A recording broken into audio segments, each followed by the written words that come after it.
Voilà, bonjour Monsieur Favreau, je suis content de pouvoir faire ce petit entretien avec vous. Ma première question est la suivante.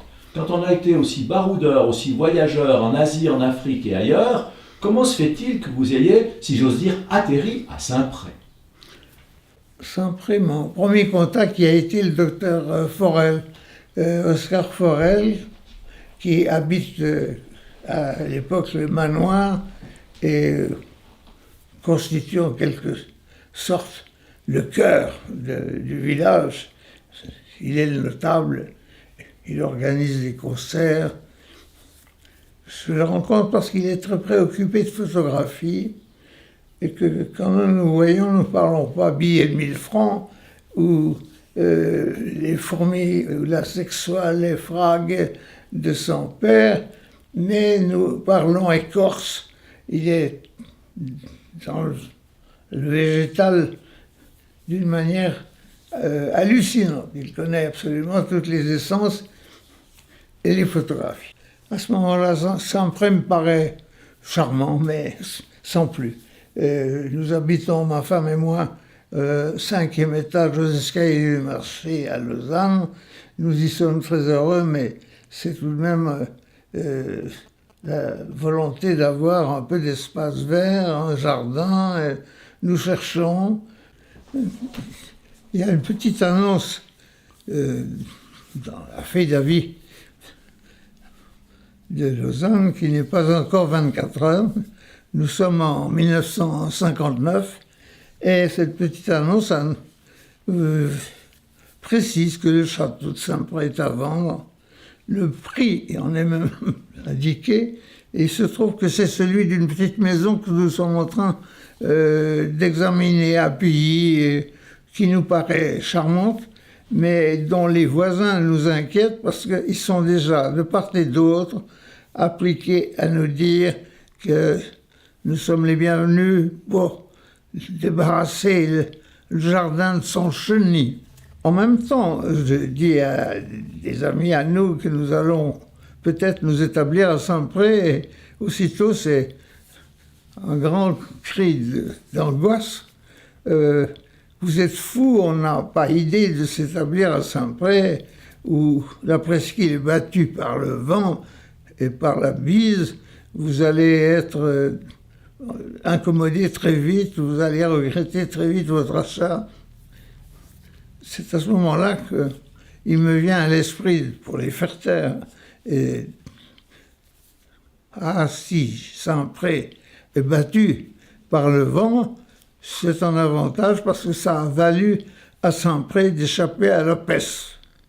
Ah, bon, me dit-on, nous ne savions pas. Et quelques mois plus tard, des gens très sentencieusement viennent me dire, vous savez que Saint-Pré a échappé à la peste. Je commence à craindre pour ma réputation d'avoir imaginé, malgré l'histoire, qui peut être mes contraires.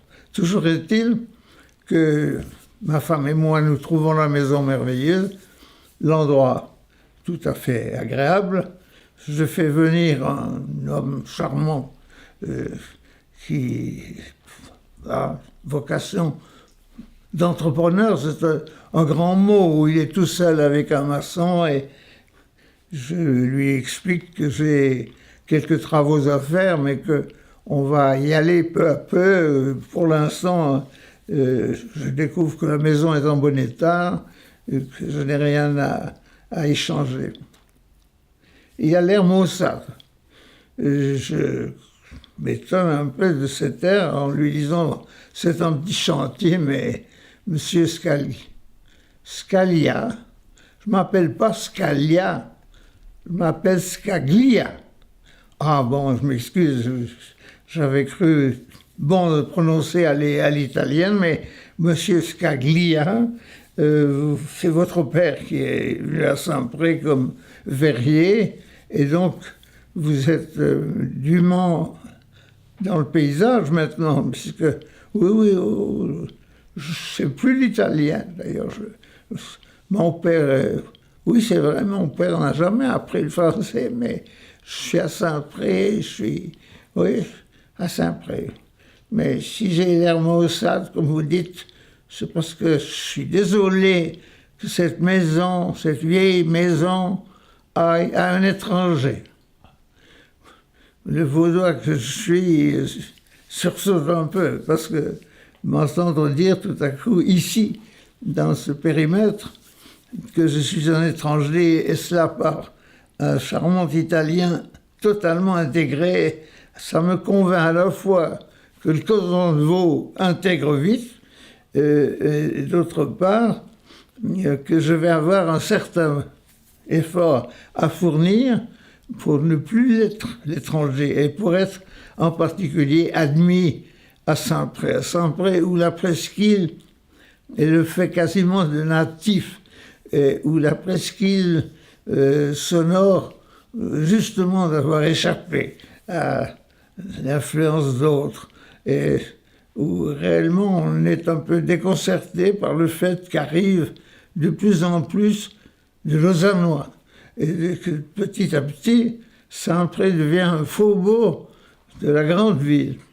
Il faut dire aussi que Saint-Pré est dans la situation très particulière d'être séparé pas mal de la route cantonale, de l'être encore plus du chemin de fer, et de ce fait, le bourg est réellement isolé. Le bourg est réellement une entité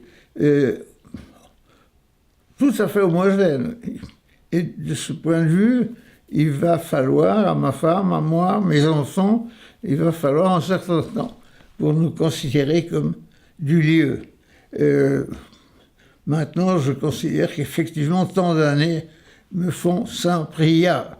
J'ai essayé à un moment donné d'habituer les gens d'ici de s'appeler Saint-Protésiens, et ils ont considéré que c'était encore une manifestation étrangère. On est Saint-Priat ou on ne l'est pas. Ou Saint-Proté, on sait plus ou moins qu'on lui doit beaucoup, mais c'est bien loin de tout ça. Et Saint-Pré, en tant que tel, pour moi, c'est un petit endroit extrêmement sympathique, d'autant plus qu'à l'époque, c'est vraiment campagnard. Il y a 3 fermes. Nous sommes voisins de l'une d'elles, ce qui nous vaut dans le jardin des poules, et à côté du jardin, la fontaine, où les vaches vont boire. Il y a naturellement un coq qui souvent, sur un appel de phare nocturne, se met à chanter. Il y a les cloches, il y a la bouse, il y a une dame qui arrive de Lausanne précisément et qui se plaint beaucoup de ce remue-ménage agricole. Tout ça dans les années 60. Tout ça dans les années 60. Et dans les années 60, cette dame à qui je dis « Mais pourquoi êtes-vous venu à la campagne ?» Elle me regarde stupéfaite. Elle me dit « Mais pour parquer ?» Décidément, nous sommes effectivement à ce moment-là encore très extérieurs à l'ensemble régional. J'ai un ami zurichois qui me dit « Ah, vous habitez maintenant là, au bord du lac, il y a un joli endroit qui s'appelle le bourg. » Je dis « Le bourg, oui, c'est Saint-Pré. » « Ah non, non, non, non, non, Saint-Pré, c'est en haut, mais le bourg, en bas, il y a marqué le bourg. » Je dis « Mais c'est ainsi qu'effectivement, les gens de Saint-Pré se distinguent de ceux qui n'en sont pas, à savoir ceux qui sont quasiment extérieurs à la muraille. » À un moment donné, Saint-Pré était une série de maisons éparses que les Savoyards venaient rançonner. C'était tantôt les vaches, c'était tantôt les filles.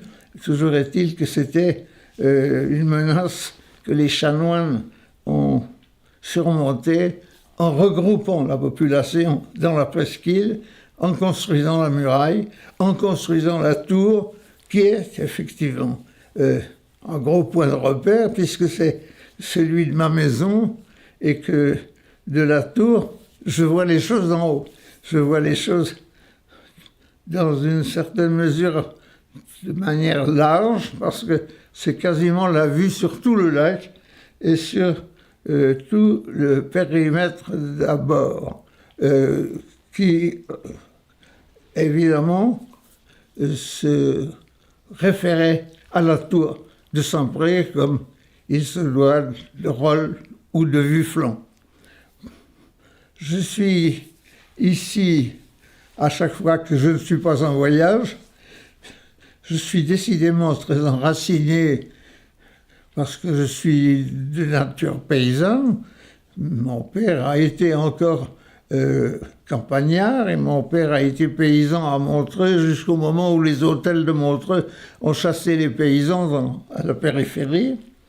Et je dois dire que ce qui m'étonne, c'est en quelque sorte d'avoir rompu avec le Chablais pour être à la côte. Mais le château se trouve être l'homologue de l'autre château, le château de Glérolles. L'évêque possédait les deux châteaux, l'un pour les vacances les vendanges du Lavaux et l'autre pour les vendanges de la côte. Et donc, nous nous sommes trouvés dans une maison que le temps a modifiée dans l'aspect, mais dont la structure, la base, est effectivement du XIIIe siècle.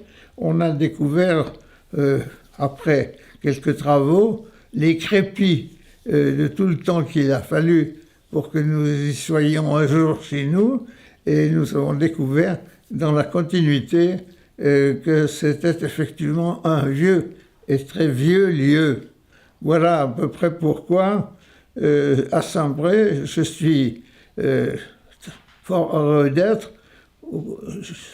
tellement que j'ai fini par bouger moins et avoir à Saint-Pré un bureau qui n'a qu'une curieuse vertu, c'est qu'il tourne le dos au lac. Je suis de ceux qui pensent que si justement on a vu sur le lac, on a vu sur le farniente. Et à ce titre, je m'impose la discipline de ne pas voir cette merveille qui est d'ailleurs, lors d'une enquête, une historienne devenait l'amener ici, m'a valu la caractéristique d'être le seul à ne pas avoir parlé du lac. Mais il est tellement évident, le lac, il est tellement partout présent, il est tellement nécessaire à l'ensemble du lieu que ça ne m'est pas venu nécessaire d'en parler. Je trouvais les choses évidentes.